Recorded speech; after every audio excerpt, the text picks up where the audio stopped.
વિદ્યાર્થી મિત્રો કેમ છો? બધા મજામાં જશો? ફરીથી ધોરણ 9 નો એક અન્ય નવું ચેપ્ટર લઈને તમારી સમક્ષ આવું છું, પ્રકાશભાઈ વાળા. આમ તો આપણી વચ્ચેનો સંવાદ હવે ઘણો લાંબો થઈ ગયો છે, કારણ કે અત્યાર સુધી આપણે ચેપ્ટર નંબર 1, 2 નો અભ્યાસ કરી ચૂક્યા છીએ, 8, 9 નો અભ્યાસ કરી ચૂક્યા છીએ અને 13 અને 14 નો અભ્યાસ, એટલે કે 6 પ્રકરણનો આપણી વચ્ચેનો સંવાદ ચાલી રહ્યો છે. હવે આપણે 9મા ધોરણનું 7મું પ્રકરણ, એટલે કે ક્રમ નંબર 7 નહીં, ક્રમ નંબર 15, જેનું નામ છે જળ પરિવાહ. આપણે 7મું પ્રકરણ શરૂ કરવા જઈ રહ્યા છીએ, ત્યારે આશા રાખું છું કે એક એક ડિટેલ્સ હું વ્યવસ્થિત તમને સમજાવી શક્યો હશ, અને કદાચ ક્યાંય છતી રહી ગઈ હશે તો ફરી આપણે મળવાના જ છીએ, ત્યારે આપ મને પ્રશ્નોત્તરી કરી શકો છો.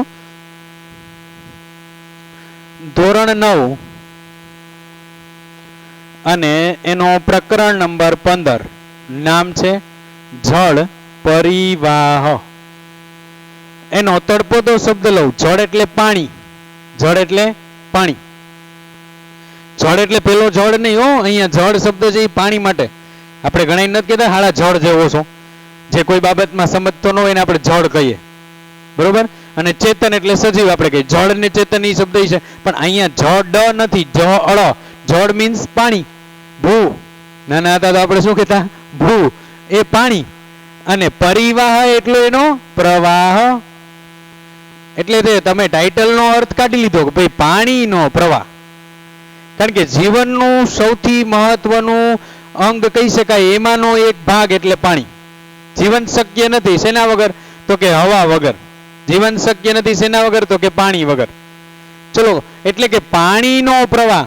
ભારત દેશ આવડો વિશાળ છે, એની ભૌગોલિક સ્થિતિની વાત કરતા હોય ત્યારે આપણે વાત કરી ગયા છે ઉત્તર દક્ષિણ 3214 કિલોમીટર અને પૂર્વ પશ્ચિમ 2933 કિલોમીટરની લંબાઈ ધરાવે છે, જે લગભગ 7516 કિલોમીટર જેટલો દરિયા કિનારો ધરાવે છે, જે લગભગ 138 કરોડની વસ્તી ધરાવે છે, જે લગભગ 71% ભાગમાં પાણી ધરાવે છે, જે 29% ભાગમાં ભૂમિ ધરાવે છે, જેના ઉપર વિશ્વની કુલ વસ્તીના 16% વસ્તી વસવાટ કરે છે.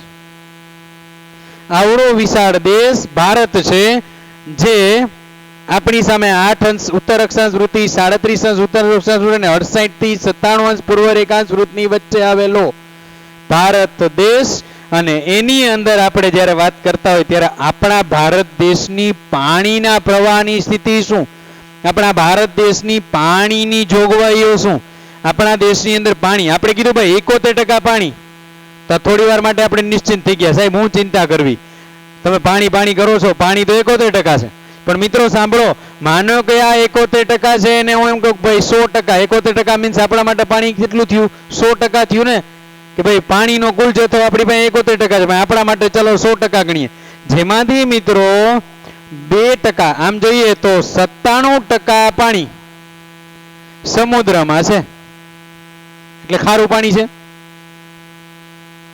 જેમાંથી 2% પેલા લઈ લઈ, 1% બરફ રૂપે છવાયેલું છે, બરફ રૂપે છે. એટલે કે હા, આપણી પાસે પાણીમાંથી 100 માંથી કેટલા ટકા પાણી નથી? 98% પાણી તો નથી, કારણ કે 1% બરફ રૂપે છવાયેલું છે અને 97% સમુદ્રમાં છે. માત્ર પાણી કેટલું વધ્યું? હવે ચિંતાનો પ્રશ્ન આવ્યો. હા, તો પ્રશ્ન એવો છે સાહેબ, તમારે શિક્ષકોને શું હોય, અમને પ્રશ્નો જ આપવાના, એટલે પ્રશ્ન ઉભો કરી દીધો પાણીની અછતનો. નહીં, વાસ્તવિક રીતે આપણી પાસે પેય જળ હોય, પીવાલાયક પાણી હોય, તો એ માત્ર ને માત્ર બેટા કેટલું છે? 2%. 2% થી વધુ આપણી પાસે પાણી નથી. એનો મતલબ કે આપણી પાસે પાણીની અછત નથી, એ બાબત સાચી, અત્યારે નથી. ચલો, ચોમાસાની સિઝન છે સર, અમારે ત્યાં તો જમીનમાંથી પાણી નીકળે છે, આપમેળે પાણીના શિરવાણ ફૂટ્યા છે ને અમારે ત્યાં આવો ગામડે, અમારે પાણીના તળાવ ભરાઈ ગયા છે, પણ એ હાલ પૂરતું છે. બહુ નજીકના સમયમાં પાણીની અછત ઊભી થવાની છે, એ પ્રશ્નો ચિંતાનો રહેવાનો. ત્યારે આપણે આ પાઠની અંદર શરૂઆત કરીએ. ચલો, પાણીના પ્રવાહથી પરિચિત થઈએ, પ્રસ્તાવનાથી શરૂઆત કરીએ કે ભાઈ જળ પરિવાહ એટલે શું? તો કે જળ પરિવાહ એટલે નદી તંત્રની વ્યવસ્થિત ગોઠવણીને જળ પરિવાહ કહે છે. વ્યવસ્થિત પ્રણાલીને અથવા તો ગોઠવણીને પ્રણાલી અથવા ગોઠવણી બેયનો અર્થ એક જ થાય, પ્રણાલી. ને જળ પરિવાહ કહેવાય. નદીઓ માણસનું જીવાદોરી સમાન આપણી નદીઓ, આપણી આર્થિક પ્રવૃત્તિનું કેન્દ્ર આપણી નદીઓ, આપણી જીવન જરૂરિયાતમાં પાણીનું જરૂરિયાત પૂરી પાડતી નદીઓ. નદીઓ છે આપણા જીવનની અંદર એક મહત્વનું અંગ છે. ત્યારે નદી તંત્રની વ્યવસ્થિત પ્રણાલીને, વ્યવસ્થિત ગોઠવણીને જળ પરિવાહ કહે છે. આની વ્યાખ્યા ગણો. બીજી બાજુ બીજો મુદ્દો લઈએ. નદીના ઉદ્ગમ થી અંત સુધીના, એટલે કે સમુદ્રમાં પડે ત્યાં સુધીના માર્ગને, એટલે કે વહેવાના માર્ગને નદી બેસિન કહે છે. આપણી સામે ઘણી શબ્દ હતો આ નદી બેસિન કેને કહેવાય? તો કે નદી જ્યાંથી ઉદ્ભવી ત્યાંથી એ સમુદ્રમાં મળી ત્યાં સુધીમાં જ્યાં જે વિસ્તારમાં એ વહેતી ગઈ ને એ એનો બેસિન વિસ્તાર કહેવાય, એને નદી બેસિન વિસ્તાર કહેવાય. એટલે યાદ રાખશું, નદીના ઉદ્ગમથી એના અંત સુધીના વહેવાના માર્ગને એનો બેસિન વિસ્તાર કહેવાય. આપણે કીધું ભાઈ નર્મદા નદી, આપણી સામે નાનકડું ઉદાહરણ લઈએ કે 1300 કિલોમીટરની લંબાઈ ધરાવે. એનો મતલબ કે નર્મદા નદીનું નદી બેસિન કેટલું થયું? 1300 કિલોમીટર. આપણે કહીએ ભાઈ વિશ્વની સૌથી લાંબી નદી, તો કે 7000 કિલોમીટરની લંબાઈ ધરાવતી એમેઝોન નદી, તો એનો બેસિન વિસ્તાર કેટલો થયો? 7000 કિલોમીટર. મિત્રો આ બેસિન વિસ્તાર શબ્દ, એક શબ્દ આપણે સમજ્યા તો કે જળ પરિવાહની વ્યાખ્યા લીધી કે નદી તંત્રની વ્યવસ્થિત પ્રણાલીને જળ પરિવાહ કહે છે. બીજું લીધું કે ભાઈ નદીના વહેવાના માર્ગને એનો બેસિન વિસ્તાર કહે છે. હવે લઈએ જળ વિભાજક. ત્રીજો બાબત તો કે કોઈ ઉચ્ચ ભૂમિ વિસ્તારને લીધે જળના વિભાજન થવાથી તેને જળ વિભાજક કહેવાય. કોઈ એક મોટી શિલા, કોઈ એક પથ્થર છે, કોઈ ઉચ્ચ ભૂમિ વિસ્તાર છે, કોઈ ઉચ્ચ પ્રદેશ છે, ઉચ્ચ ભૂમિ વિસ્તાર અથવા ઉચ્ચ પ્રદેશો ને કારણે જળનું શું થશે? વિભાજન થવાથી એ પોતે શું બન્યો? એ ઉચ્ચ ભૂમિ વિસ્તાર શું બન્યો? તો કે એને કહેવાય જળ વિભાજક. એને પાણીના પાડ્યા બે ભાગ એટલે એ જળ વિભાજક બન્યો. દાખલા તરીકે આપણે કહીએ કે ભાઈ ઘણી જગ્યાએ આપણે એવું જોતા હોય કે પાણીની એક પ્રવાહ હોય, એની વચ્ચે એક મોટો પર્વત આવે, તેની બે બાજુથી પાણી વહેતું હોય, એનો મતલબ આ પર્વત એના માટે શું બની ગયો? જળ વિભાજક.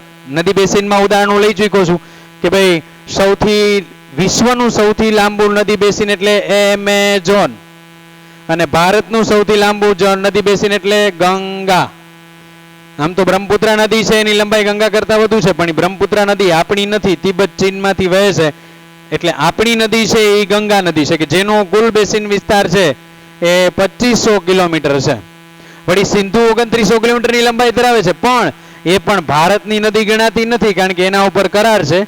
1960 એક કરાર થયો છે. એ પ્રમાણે સિંધુ નદીનો માત્ર ને માત્ર આપણે કેટલું પાણી વાપરી શકીએ? 20%, એટલે કે 20%. બાકીનું તમામ પાણી આપણે ક્યાં જવા દઈએ છીએ? પાકિસ્તાનમાં. એટલે આપણે ગમે ત્યારે થોડું ઘણું વાતાવરણ ઉશ્કેરાય ત્યારે કહીએ ને, સમજી જાઓ, નહીતર અમે પાણી બંધ કરી દઈશું. આપણે એવી ધમકીઓ આપીએ, પણ હકીકતમાં એવું કરતા નથી, કારણ કે ભારત દેશ એ ઉદારવાદી દેશ છે, અન્ય દેશ કરતા મહાન દેશ છે. જેનું ઉદાહરણ લેવાતું હોય એવા દેશ પાસે એવી ભાવનાઓ, એવી કદાચ સંભાવના છે જ નહીં. છતાં પણ મારે તમને એ વાત કરવાની હતી કે ભાઈ સિંધુ નદી આપણી મોટી નદી કરી, પણ આપણી નદી નથી ગણાતી, કારણ કે મેક્સિમમ એની માત્ર ને માત્ર જમ્મુ કાશ્મીરમાંથી વહી અને પાકિસ્તાનમાં વાયવ્ય દિશા તરફ વહી જાય છે. એટલે આ વાત થઈ પ્રસ્તાવનાની. પ્રસ્તાવનામાં 3 શબ્દ આવ્યો. 1 જળ પરિવાહ કોને કહેવાય? 2 તો કે નદી બેસિન કોને કહેવાય? અને 3 તો કે જળ વિભાજક કોને કહેવાય? એટલે કે આપણી સામે જળ પ્રવાહ, જળ પરિવાહ શબ્દ હવે ક્લિયર થયો. આગળ વધીએ. પ્રસ્તાવના પછીનો બીજો મુદ્દો છે ભારતનો જળ પરિવાહ.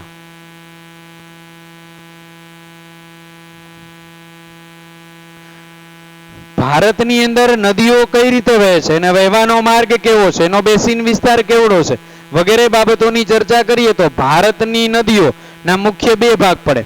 એક નદીઓ એવી છે જે ઉત્તર તરફથી આવીને વહે છે. એમ કહીએ તો એમ કહી શકે ભાઈ ભારતની નદીઓના બે ભાગ પાડું છું. એક ભાગ છે ઉત્તર ભારતની નદીઓ,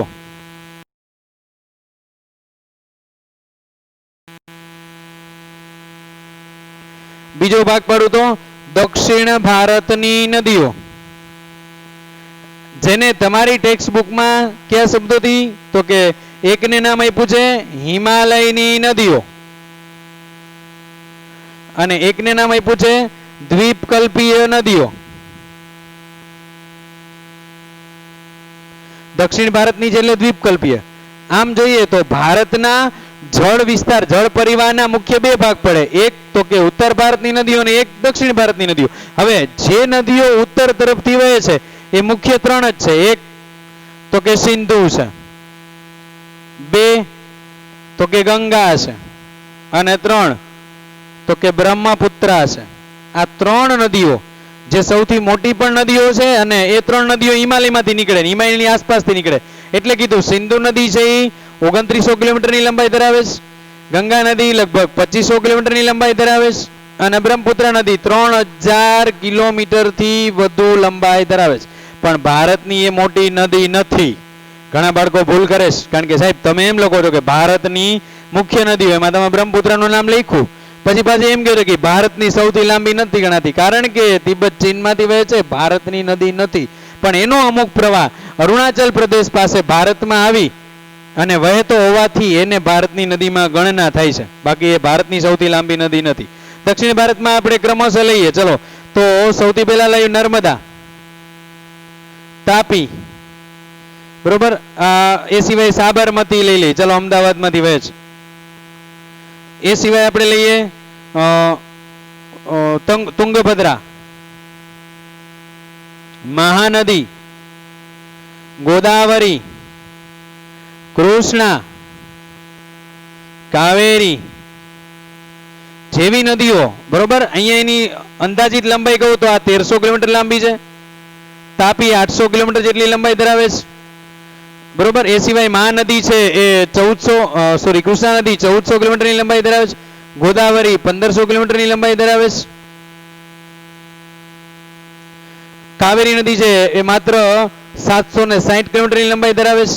કહેવાનો અર્થ મારો એ છે કે દક્ષિણ ભારતમાં પણ એવી નદીઓ છે જે સામાન્ય રીતે ઉત્તર ભારતની નદીઓ કરતા એનો જળ પ્રવાહ ઓછો છે, કારણ કે ઉત્તર ભારતની નદીઓ છે એ 12 માસ વહેતી નદીઓ છે, કારણ કે એમાં વર્ષમાં 2 વખત પૂર આવે છે. ઉત્તર ભારતની નદીઓમાં વર્ષમાં 2 વખત પૂર આવે છે. કેવી રીતે તો કે એક ચોમાસામાં વરસાદને કારણે, બીજું ઉનાળામાં વધુ પડતી ગરમીને કારણે હિમાલયની 2000 થી વધુ હિમ નદીઓ છે ને એની પીગળેલી અવસ્થાનું પાણી ના કારણે ફરીથી એક વખત ગંગા, સિંધુ અને બ્રહ્મપુત્રમાં પૂર આવે છે. એટલે આ છે એ કાયમી નદીઓ છે. હિમાલય નદીઓ છે એ કાયમી નદીઓ છે, જ્યારે દ્વીપકલ્પીય નદીઓ છે એ હંગામી નદીઓ છે, કાયમી નથી, સિઝનેબલ છે એમ કહી શકાય. ચોમાસામાં એમાં પૂર આવે, અમુક સમયે તો એ નદીઓ સુકાઈ પણ જતી હોય છે, વધુ પડતો વરસાદની ખેંચ થાય ત્યારે નદીઓ સુકાઈ પણ જતી હોય, એટલે કહેવાય કે ભાઈ હંગામી નદીઓ છે, પેલી કાયમી નદીઓ છે. પછી તો કે ઉત્તર ભારતની નદીઓમાં વિસર પણ ઓછું જોવા મળે. આપણે કીધું ને જે નદીનો પ્રવાહ ધીમો હોય ને, સાપની ગતિએ ચાલતું એને વિસર કહેવાય. તો જે નદીમાં પાણીનું પ્રમાણ ઓછું હોય એનું વિસર્પણનું પ્રમાણ કેવું હોય? વધુ હોય. એટલે કે ઉત્તર ભારતની નદીઓમાં વિસર્પણનું પ્રમાણ ઓછું છે, દક્ષિણ ભારતની નદીઓમાં વિસર્પણનું પ્રમાણ વધુ છે. ઉત્તર ભારતની નદીઓ છે ઊંડી છે, દક્ષિણ ભારતની નદીઓ છે એ આમ જોઈએ તો છીછરી છે, કારણ કે અહીંયા એનો પ્રવાહ છે, એનો જળ રાશિ ખૂબ વધુ છે, એટલે ઊંડી પણ છે અને આ છીછરી છે, બરોબર. ઉબડ ખાબડ વિસ્તાર. ઉત્તર ભારતની નદીઓનો ઉપયોગ જહાજ આપણે કહી શકાય કે ભાઈ અવર જવર માટે કરી શકાય. એનો ઉપયોગ કરીને આપણે એક જગ્યાએ બીજી જગ્યાએ જળની અંદર એક જગ્યાએ બીજી જગ્યાએ જઈ શકીએ, જળ મુસાફરી કરી શકીએ. જ્યારે અહીંયા વહાણવટું કરી શકાતું નથી, કારણ કે એ ઉબડ ખાબડ છે, એટલે એટલી ઊંડાઈવાળી નથી. ઉત્તર ભારતની નદીઓની અંદર એની કેટલીક ખાસિયતો જોઈ, દક્ષિણ ભારતની નદીઓની ખાસિયત જોઈ, એની લંબાઈની પણ આપણે કમ્પેરિઝન કરી. તો સામાન્ય રીતે એમ કહી શકાય કે ઉત્તર ભારતની નદીઓ દક્ષિણ ભારતની નદીઓ કરતા લાંબા બેસિન વિસ્તાર ધરાવે છે. ઉત્તર ભારતની નદીઓ દક્ષિણ ભારતની નદીઓ કરતા વધુ ઊંડી છે. ઉત્તર ભારતની નદીઓ દક્ષિણ ભારતની નદીઓ કરતા વધુ જળરાશિ ધરાવે છે. ઉત્તર ભારતની નદીઓમાં દક્ષિણ ભારતની નદી કરતા ઓછું વિસર્પણ જોવા મળે છે. મારો કહેવાનો અર્થ કે ભારતનો જે જળ પરિવાહ છે એને બે ભાગમાં વહેંચી શકાય. એક તો હિમાલયની નદીઓમાં વહેંચી શકાય અને એક દ્વીપકલ્પીય નદીઓમાં વહેંચી શકાય. આગળ વધીએ.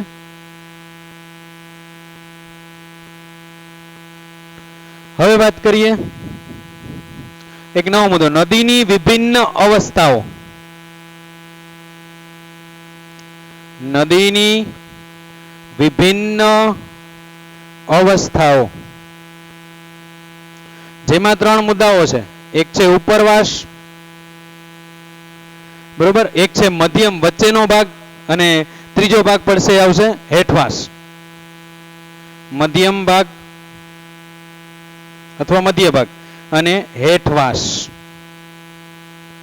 નદીની વિભિન્ન અવસ્થાઓ. નદી મુખ્ય ત્રણ અવસ્થામાં હોય. સૌથી પહેલા તો ઉપરવાસ એટલે શું? તો કે નદીઓ ઘણી વખત પર્વતો ઉપરથી નદીઓ નીચે તરફ વહેતી હોય. આપણે ગિરનારની અંદર જ હજી તમે વરસાદની સિઝન વયા ગયા પછી મહિના દિવસ પછી જશો ને તો પણ તમને વહેતું પાણી જોવા મળશે, કારણ કે પર્વતોની ઉપરથી ધીમી ગતિએ પાણી 1.5-2 મહિના સુધી વહેતું રહેશે. હું વાત કરું છું ચોમાસાની સિઝનના અંત પછીની. તો એનો મતલબ એમ થયો કે ઉપરવાસમાંથી પાણી ધીમી ગતિએ અથવા તો ઉપરવાસમાંથી પાણી નીચે તરફ વહ્યા રાખશે અને એ ઉપરવાસ છે. હવે નદીની વિભિન્નતમ અવસ્થામાં ઉપરવાસની સ્થિતિ એવી હોય કે અહીંયા ઝડપથી ધસમસતો પ્રવાહ જોવા મળશે. ઉપરથી પાણી સીધું નીચે આવે એટલે એની સ્પીડ ખૂબ જ વધુ હશે. મધ્ય ભાગમાં પહોંચશે એટલે એની ઝડપ થોડી ઘટી જશે, એટલે અહીંયા જમીનનું ધોવાણ વધુ થશે, અહીંયા ઓછું થશે. અને હેઠવાસમાં આવશે એટલે એની ઝડપ બિલકુલ હાવ ગતિ મંદ થઈ જશે, જ્યાં એનો આકાર એટોલ જેવો જોવા મળે છે. એટોલ, ડેટોલ નહીં હો, જેને કહેવાય ઘોડાની નાળ આકાર. આપણે નથી જોઈ, ઘરે આપણે લગાડીએ છીએ ને આ રીતનો એનો આકાર જોવા મળશે.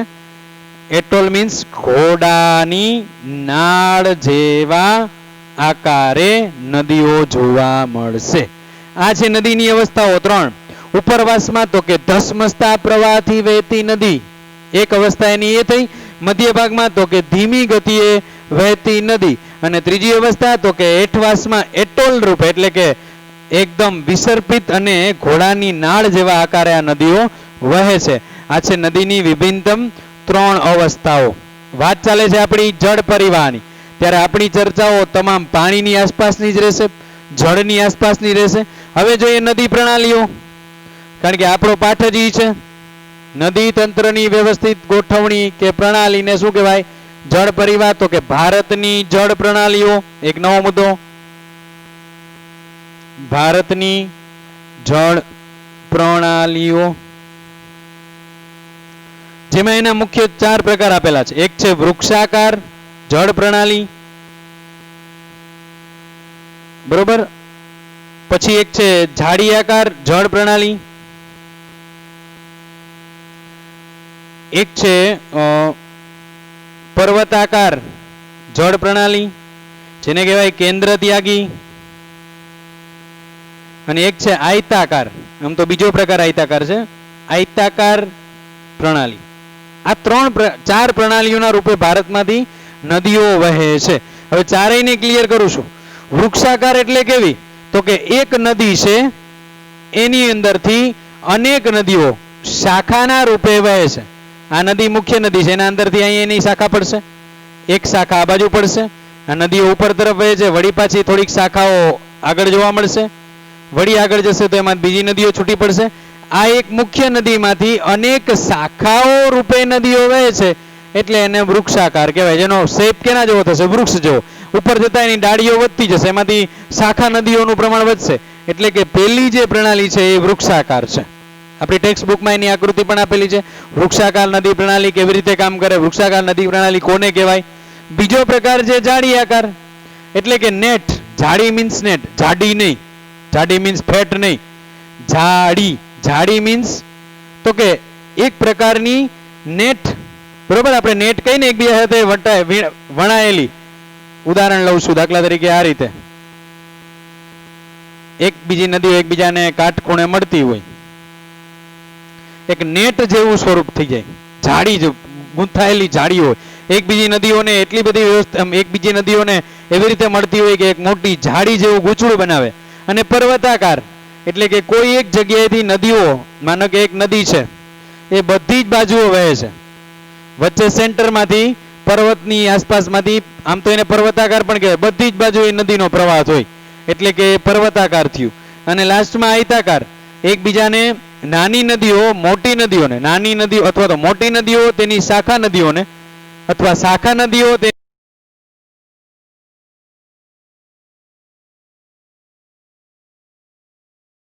મોટી નદીઓને કાટખૂણે છેદતી હોય એને તમે આયતાકાર કહી શકો. આવી રીતે આ એક મોટી નદી છે અને આ બાકીની નદીઓ એને કાટખૂણે છેદતી હોય, એટલે કે અનુક્રમે વૃક્ષાકાર, અનુક્રમે ઝાડિયાકાર, પર્વતાકાર અને આયતાકાર ભારતની નદી પ્રણાલીઓ મુખ્ય 4 સ્વરૂપની જોવા મળે છે. આપની ટેક્સ્ટ બુકમાં એ ડ્રો કરીને પણ બતાવેલું છે મિત્રો. આગળ વધીએ, એક નવો મુદ્દો લઈએ. હવે લઈએ, આપણે મુખ્ય 2 પ્રકાર જોયા ને ભારતની નદી પ્રણાલીઓને કેટલા ભાગમાં વેચી શકાય? 2. એક ઉત્તર ભારતની નદીઓ અને એક દક્ષિણ ભારતની નદીઓ. હવે એની અંદરથી આપણે આજે ઉત્તર ભારતની નદીઓની વાત કરશું. ઉત્તર ભારતની મુખ્ય 3 નદીઓ કઈ કઈ? સિંધુ, ગંગા અને બ્રહ્મપુત્ર. જેમાંથી ગંગા તો એવી નદી છે જે ભારતનો સૌથી લાંબો નદી બેસિન વિસ્તાર ધરાવતી નદી, જેને આપણે પવિત્ર નદી પણ કહીએ છીએ. આપણે ધાર્મિક સોંગ પણ સાંભળીએ છીએ કે જે આપણે છે ગંગાજળ માણસના મૃત્યુ સમયના મુખની અંદર મૂકવામાં આવે છે. એટલે વિચારો તમે, એને માતા તરીકે પણ પૂજીએ છીએ અને એને પવિત્ર અને પૂજનીય ગણીએ છીએ, એવી નદીની વાત છે. હવે આપણે વાત કરીએ છીએ, નવો મુદ્દો છે આપણો ઉત્તર ભારતની નદીઓ, જેને મેં નામ આપ્યું હતું ઉત્તર ભારતની નદીઓને શું નામ આપ્યું? હિમાલયની નદીઓ. રાઈટ. હિમાલયની નદીઓ શા માટે? તો કે મોટા ભાગે આ 3 નદીઓના ઉદ્ગમ વિસ્તાર ક્યાં છે? હિમાલયમાં છે, એટલે એને મેં નામ આપ્યું હિમાલયની નદીઓ. એની અંદર પહેલો પ્રકાર, એટલે આપણે જેની ચર્ચા કરવા જઈ રહ્યા છીએ એ નદી છે આપણી સિંધુ નદી. સિંધુ નદી બેસિન વિસ્તાર. કે ભાઈ સિંધુ નદી છે તો એ કેટલી લાંબી? 2900 કિલોમીટરની લંબાઈ છે. થોડી વાર પહેલા આપણે ચર્ચા કરી કે ભારતની કેટલીક લાંબી નદીઓ, લાંબો જળ બેસિન વિસ્તાર ધરાવતી નદીઓમાં એક નદી છે સિંધુ નદી. સિંધુ નદી કેટલા કિલોમીટર લંબાઈ ધરાવે? તો કે 2900 કિલોમીટર જેટલી લંબાઈ ધરાવે છે. સિંધુ નદી મુખ્યત્વે ભારતમાં જમ્મુ કાશ્મીરમાંથી વહીને વાયવ્ય દિશાએ પાકિસ્તાનમાં જાય છે. હા, ભારતનો પ્રિય મિત્ર દેશ નહીં ને? હા, એ દેશમાં જાય છે ત્યારે પાકિસ્તાનની અંદર જે નદી જાય છે એ સિંધુ નદી છે. ત્યારે તેના પર 1960 થયેલા કરાર મુજબ આપણે માત્ર સિંધુ નદીના 20% જળનો ઉપયોગ કરીએ છીએ, બાકીનું 80% જળ આપણે પાકિસ્તાનમાં વહેવા દઈએ છીએ. એનો મતલબ કે આ નદી ભારતની ન કહેવાથી પાકિસ્તાનની કહી શકાય, કારણ કે એનો 80% પ્રવાહ ક્યાં છે? 80% પરિવાહ ક્યાં છે? તો કે પાકિસ્તાનમાં. સિંધુ નદીની શાખા નદીઓ છે ઝેલમ, ચિનાબ, રાવી, બિયાસ અને સતલુજ અથવા સતલજ. જે લોકોએ આ 5 એની શાખા નદીઓ છે. આમ તો આપણે પંજાબની નદીઓ કહે છે, કારણ કે વહીને મળે છે સિંધુ નદીને. એ પણ વાયવ્ય દિશા તરફ જાય છે. ઝેલમ, ચિનાબ, રાવી, બિયાસ ને સતલુજ, જેનું ટૂંકું રૂપ આપી શકાય જેચી રાબી સ. જેચી રાબી સ. સતલજ નદી એટલે પંજાબની મુખ્ય નદી. આ બધી નદીઓ સિંધુ નદીને મળે છે અને સિંધુ નદીની કુલ લંબાઈ 2900 કિલોમીટર. એટલે કે આ ઝેલમ, ચિનાબ, રાવી, બિયાસ, સતલજ છે એની શાખા નદીઓ છે અને એ સિંધુ નદીમાં પોતાના પાણીનો પ્રવાહ ઠાલવે છે અને સિંધુ નદી છે એ અંતે વહીને ક્યાં જાય છે? પાકિસ્તાનમાં જાય છે. ત્યારે સિંધુ નદી બેસિન વિસ્તાર છે એની કુલ લંબાઈ 2900 કિલોમીટર આપણે યાદ રાખશું. જે પાકિસ્તાનની મુખ્ય નદી છે એ પણ યાદ રાખશું. હવે વાત કરીએ ભારતની અન્ય એક નદી એટલે ગંગા નદી બેસિન. ગંગા નદી બેસિન જેની કુલ લંબાઈ છે 2500 કિલોમીટર. આમ જોઈએ તો ભારતનો સૌથી લાંબો બેસિન વિસ્તાર ધરાવતી નદી એટલે ગંગા નદી, જેને પવિત્ર અને પૂજનીય, ગંગાને પવિત્ર અને પૂજનીય તેમજ માતા તરીકે પૂજાય છે. આપણને ખ્યાલ છે ગંગાના કિનારે આરતી થાય છે. આપણે ઘણી વખત ગંગાના દર્શન કરે હરિદ્વાર ગયા હોય તો હરિદ્વાર પાસે એ નદી જ્યારે આમ જોઈએ તો ગંગાના અનેક નામો છે. ગંગા જ્યારે મેદાન પ્રદેશમાં હરિદ્વાર પાસે પ્રવેશે ત્યારે ગંગા છે સૌથી પહેલા તો એ શરૂઆતમાં એનું નામ છે ગંગોત્રી. જ્યાંથી એ વહે છે ત્યાંથી શરૂઆતમાં એનું ઝરણું છે ને એને ગંગોત્રી કહેવાય. ગંગોત્રી છે એ આગળ જતા મેદાન પ્રદેશમાં પ્રવેશે એને કહેવાય ભાગીરથી. ભાગીરથી તરીકે ઓળખાય છે. ભાગીરથી થી આગળ વધે એટલે એને હરિદ્વાર પાસે એને કહે છે ગંગા. ગંગાથી આગળ જઈને બાંગ્લાદેશ પાસે પહોંચે એટલે એને કહે છે પદ્મા. ત્યાર પછી એનું નામ છે મેઘના. ત્યાર પછી એનું નામ છે હુગલી. કહેવાનો અર્થ કે નદી એક પણ નામ અનેક. નામ કેમ અનેક? તો કે જેમ જેમ આગળ વધતી ગઈ એમ એમ એના નામ બદલતા ગયા. પશ્ચિમ બંગાળમાં એને શું કહેવાય? હુગલી. બરોબર. બાંગ્લાદેશ પાસે એને કહેવાય પદ્મા. આગળ વધતા એને કહેવાય મેઘના. અરુણાચલ પ્રદેશની આસપાસમાં એને કહેવાય મેઘના. મેદાન પ્રદેશમાં પ્રવેશ એટલે ભાગીરથી. હરિદ્વાર પાસે ગંગા અને ઉદ્ભવ સ્થાન પાસે એને ગંગોત્રી કહેવાય. ગંગા નદીના અનેક નામ. તે ગંગા નદી છે એનો બેસિન વિસ્તાર જોતા આપણે લાગે છે કે ભાઈ આમ જોઈએ તો સિંધુ કરતા લંબાઈ ઓછી છે, છતાં ભારતની સૌથી લાંબી નદી બેસિન વિસ્તાર ધરાવતી નદી એટલા માટે કે ભારતની નદી ગણાતી હોય એવી એક જ છે. હવે વાત કરીએ તો એની શાખા નદીઓ, ગંગાની શાખા નદીઓ એ છે ઘાઘરા, ગંડક, કોસી અને યમુના. જેમ આપણે કહીએ ને ગંગોત્રી એવી રીતે યમનોત્રી. એ યમુના નદી એ ગંગા નદીની શાખા નદી છે. આ મહત્વની નદી ભારતની મુખ્ય નદીમાં એક ગણાય છે. આમ જોઈએ તો ગંગા નદી છે એ એનો વહેવાનો જે માર્ગ છે એટલો બધો વિશાળ છે કે એ અનેક પ્રદેશોમાંથી વહે છે અને ભારતના મોટા ભાગના રાજ્યોને જળરાશિ અર્પણ કરે છે. એટલે પૂજનીય પણ છે, માતા તરીકે પણ પૂજાય છે, પવિત્ર પણ ગણાય છે. ગંગા જળ તરીકે આપણે એને માનીએ છીએ. કહેવાનો અર્થ કે ત્યાં લોકોની અસ્થિઓનું વિસર્જન પણ એમાં કરે છે, એટલી પવિત્ર ગણાય છે.